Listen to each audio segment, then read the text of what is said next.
Kirby. Masahiro Sakurai's pride and joy, the star of one of Nintendo's biggest franchises, the main character of the Smash Bros. Series, a possible sociopathic murderer, and a character who has been stuck in the second dimension since his inception. The mainline Kirby games are 2D platformers, and this has been true for several decades. The series has experimented with 3D a bit in spin-offs, and Kirby 64 is kind of a 3D game, except no it's not. Listen, if Kirby 64 is a 3D platformer, then by that logic, buying this on launch day was a smart decision. Ooh, I can't wait to play The Last of Us.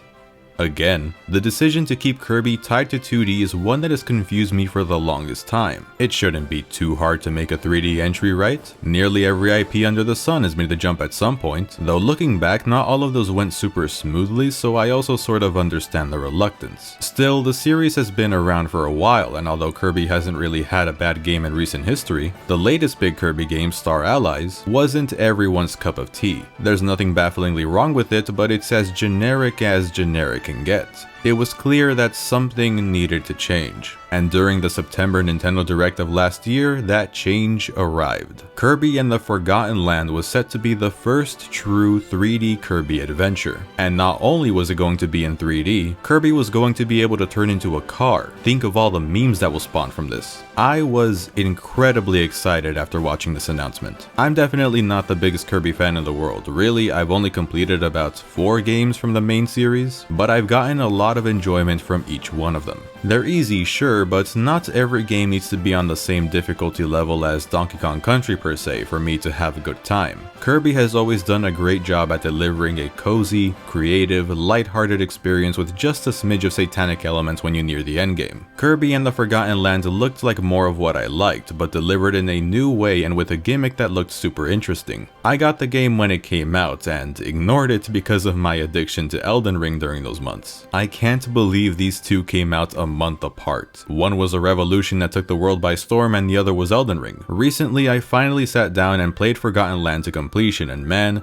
it did not disappoint. In fact, I was genuinely surprised by how much I ended up loving it. By the way, consider this your spoiler warning since the game is still relatively new, cause I'm gonna spoil basically everything, so play the game and come back if you'd like to avoid having any surprises ruined. If you don't care about spoilers, what's your secret? I really want to know. Kirby games have a tendency of opening with Kirby minding his own business and somehow finding himself being roped along into another adventure. Forgotten Land isn't any different. The pink puffball is taking a peaceful walk in a grassy field when suddenly boom, the apocalypse. Kirby and a bunch of Waddle Dees are sucked into a vortex in the sky, and upon waking up on a beach that gives off serious Crash Bandicoot vibes, Kirby makes his way through an abandoned city and finds that the Waddle Dees are being captured by the Beast Pack, the bad guys of this game. They also captured this little guy named Elfilin, who upon being rescued decides to tag along with Kirby to save the rest of the Waddle Dees that are scattered across the world. Kirby eventually faces off against King Dedede redesign number 237. He seems to be under some kind of negative influence and kidnaps Elfilin after their encounter. A couple hours later, Kirby knocks some sense into the big penguin and he wakes up from the trance he was in, just in time to stay behind to fight off some Beast Pack members to give Kirby and some of the Waddle Dees time to escape and make their way to Lab Discovera, what's presumed to be the base of the Beast Pack leader. Well, they're not wrong, but things aren't as simple as they seem.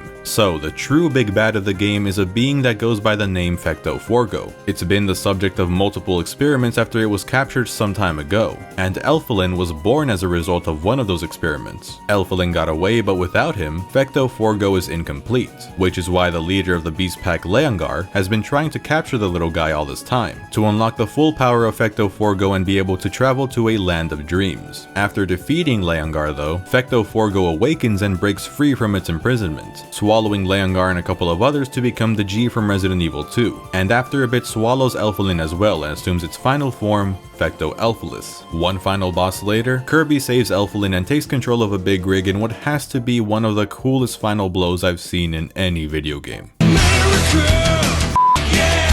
Ultimately, Elfilin sacrifices himself to close the vortex and save Planet Popstar, leaving Kirby behind to mourn the loss of his friend. Just kidding, he's still alive. And now the Beast Pack is friendly too, and they all lived happily ever after. Or do they?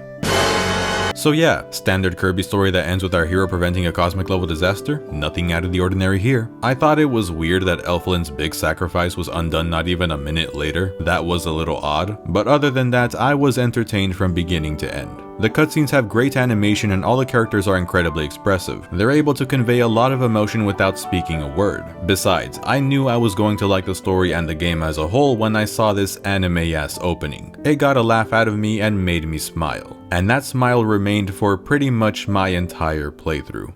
Forgotten Land's biggest selling point is of course the fact that it's a 3D platformer, the first 3D Kirby platformer. However, if you're going into this expecting a huge departure from what's come before, you're going to be disappointed. This isn't a Mario 64 level jump. In that game's case, the entire structure of Mario was overhauled. What once was a series that consisted of getting to the end of a level was now a collectathon set in wide open spaces, where you used the movement options at your disposal to nab the power stars. Forgotten Land, and I know this comparison has been made a bunch of times by now, is more akin to Mario 3D Land and 3D World. Instead of changing the Kirby formula in a drastic way, it's the same formula, but now with a Z-axis. The game is still divided into worlds that contain levels you have to reach the end of. After completing every level and rescuing a certain number of Waddle Dees, you can challenge the world's boss and move on to the next area after winning. So how exactly does being in 3D make this Kirby game different? Well, for starters, certain trademark gameplay mechanics had to be reworked. Whereas previously Kirby was able to float for an indefinite amount of time and go as high as he wanted, now there's an invisible ceiling preventing you from going too high and potentially skipping a whole chunk of the stage. And after a while, Kirby will get tired to prevent you from abusing the ability too much. Being in a 3D space means that you have a lot more options in how to approach a level, meaning there'd also be more ways to break the level design in half if accommodations to the gameplay weren't made. These changes were necessary, and while it did take me a couple of levels to get used to not being able to fly wherever I wanted, it didn't take long before I got used to the new playstyle. If you'd like, you can also play with a friend via local co-op and they'll take control of Bandana D, everyone's favorite Smash reject. I didn't have anyone to play with locally and there's no online, so I can't show this off in much detail. Nintendo, you can add online to 3D World but can't ask how to add online to the new flagship Kirby game? I would have loved to play this game online with somebody else. Perhaps it'll be added as free DLC in a few years. I'm not making fun of anything, what are you talking about? Everything else is pretty much the standard Kirby affair. The level design is simple, there's not a whole lot that blew me away here, but there's plenty of room for exploration because of the more spacious design. Some collectibles are sneakily hidden by the camera itself now. I'm usually pretty good at spotting secrets on my first run through a stage, but I actually missed quite a few in this game. Of all the Kirby games I've played, Forgotten Land is the one I've had the most fun with when it comes to exploring the stages. Kirby's running speed is a little slow for my liking considering how big some of these environments can be, and sometimes I want to backtrack before leaving an area to check that I got everything, which only makes me dislike the running speed even more. And if I have one big criticism about Forgotten Land's level design as a whole, it's the fact that if you don't go after the secrets, it's a bit too easy to just breeze past these stages without much thought, even with Kirby's new limitations. A lot of my enjoyment and the cool things I saw in this game were a result of playing with a completionist mindset. When I had to replay levels to get something I missed, I was surprised by how the enemy placement posed little to no threat. If I can't jump over them, I can just walk around them. Look, I know Kirby games aren't known for their complex, difficult stages. It's made with a younger audience in mind, kids who may be picking up their very first platformer. Though these days, do kids even play platformers anymore? I'm just saying that perhaps in a sequel, now that the 3D transition is done and over with, ramp things up a bit. Don't be afraid to spice up the level design. But hey, I still really liked most of these levels, and since the game is drop dead beautiful, it made the experience that much more fun. My favorite world was World 3 because of the theme park setting. Ironic considering that I am deathly afraid of roller coasters and fast rides in real life, doesn't mean I don't like the vibe of just walking around a carnival and looking at all the attractions and colorful neon lights. But back to what I was saying about this game still being an easy time. The copy abilities play a big part in that. First off, I've gotta say I'm kind of disappointed that a lot of the copy abilities only have like 1 or 2 signature moves now. I remember in Triple Deluxe there was an entire mode where you battled against CPU opponents with each of the copy abilities, because all of them were programmed with a unique moveset that required certain button combinations to pull off like in a fighting game. They even made a spin-off focusing on just that. In Forgotten Land, the sword ability is one of the more versatile in the game, and what can it do? It can slash, spin attack in the air. That's about it. I understand that including those old movesets in a 3D game would have overcomplicated things, and I guess that's why, as a form of compensation, Forgotten Land has upgradable copy abilities. As you progress through the game, you'll find these blueprints from beating bosses and exploring levels that you can take to the Waddle Dee weapon shop in Waddle Dee Town, the game's central hub where you'll find all the side modes and extras. With these blueprints, you can pay a certain number of star coins and power gems, the latter of which are earned by completing the optional treasure roads on the world map that test your skills with every ability in the game, to power up a copy ability, making it stronger or giving it a new move or improving its spam ability. This is a good compromise that keeps the copy abilities interesting throughout your entire adventure. There's only 12 base copy abilities you can unlock, but the upgrade system makes it so that there's often something new to try out. I didn't think the new Ranger ability was all that special when you first get it, for example, other than haha, Kirby has a gun now. But after you've buffed it all the way up, it can shit at I wrote shit in the script. That's not right. It can shoot a freaking black hole that lingers and deals perpetual damage to whatever it hits, excellent for mini bosses and even regular bosses. Some of these copy ability upgrades are absolutely nuts and really help during the post game. I know I usually talk about post games near the end of my videos, but I'm just gonna bring it up now. After you beat the game, you unlock a 7th world that has remixed versions of stages from earlier worlds, and remixed bosses that are a lot more challenging than their regular counterparts. The bosses in the main adventure can put up a good fight, but you can rapidly drain their health with a barrage of attacks before they even get a chance to make you feel like you're in danger. Their phantom versions, on the other hand, can make quick work of you if you aren't careful, but so can you. By this point, you've likely upgraded most of your copy abilities to their final forms, and using the right ones can make these guys your bitch. Not all of them go down like a stack of dominoes, but compared to the post-game bosses in other Kirby games, these aren't nearly as difficult. The ultimate Z-Cup in the Coliseum, what's supposed to be the toughest challenge in the game where you have to fight every single phantom boss back to back with limited healing options, I did it on my first try. After I got the Morpho Knight sword blueprint from defeating Morpho Knights, and learning that the stat buffs I get from items sold in Waddle Dee Town carry over into the Coliseum battles, and utilizing the dodge move at every opportunity, it was game over. Look at that, I still had a Maximum Tomato and a full health bar. You may say that I cheated not only the game but myself, that I didn't grow, didn't improve, took a shortcut and gained nothing, insert rest of the copy pasta here, and you may be right, but I'd do it again.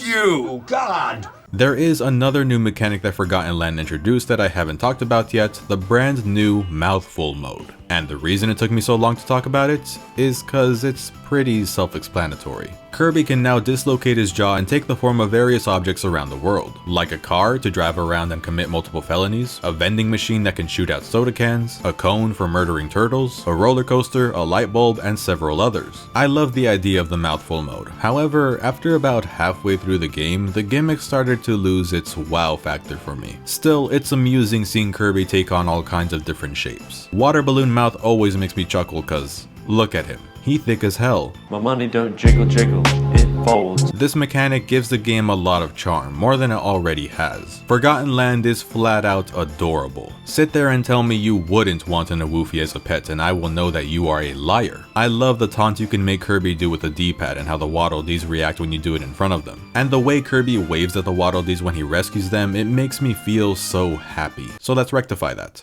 Listen, I like the concept of having optional objectives and stages, and I did say that the best way to get the most out of the stages is by exploring, and these optional objectives provide a reason to explore. But is standing on the rocket in Welcome to Wandaria really exploring? Some of these side missions are too cryptic. Some of them can be missed in ways that are straight up frustrating, like in a trip to Alavel Mall, where one of the objectives requires you to get through the mall without getting lost. I knew the correct path I needed to take because of the hints I found in the mall, but I still wanted to check every path in case there was a collectible or extra star coins or something. Because of that, the mission was marked as incomplete when I beat the level. I got punished for exploring. Nearly every boss has missions that require you to beat them without getting hit and within a certain time. Okay, that's fair. After you learn this from fighting the first boss, it's safe to assume that the rest will be the same. But how am I supposed to know to inhale Dedede's hammer? How am I supposed to know that I have to beat this boss with this specific copy ability? You aren't told the objectives when you first enter a stage. Even after you finish a stage, it won't tell you all the ones you missed, just one.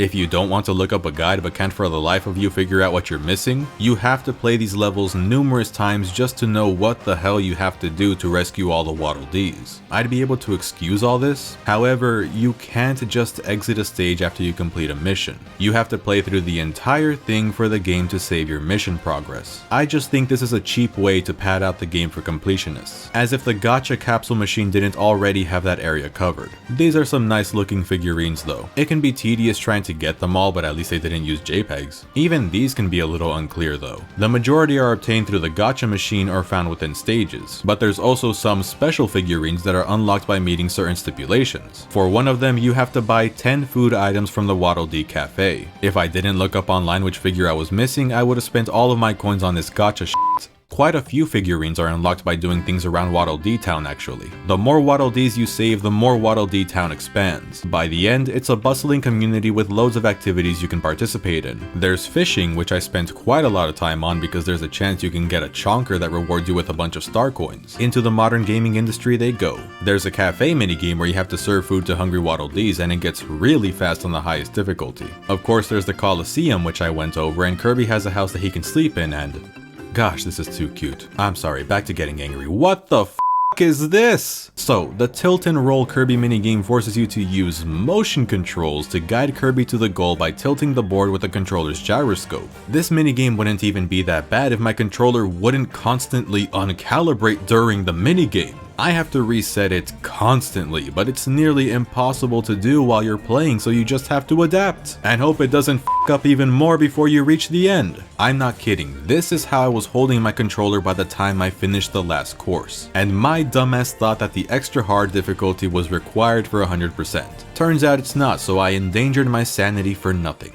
Despite that, I couldn't stay mad for long because then I continued playing the regular game and continued to have a blast. Cause yeah, I voiced quite a few of my complaints about Forgotten Land, but the parts that are good are really good. This game oozes charm and joy. The powered up copy abilities tear the game a new asshole, but they're so fun to use. I like being an overpowered pink demon. The game is gorgeous, has good music, awesome level aesthetics, the Mouthful mode is really cool, and while it's a little on the safe side, the fundamentals are exactly what I wanted out of a 3D Kirby game. Kirby and the Forgotten Land is great, and I can't wait to see what the series does next. One last thing, I can't be the only one who hears this, right?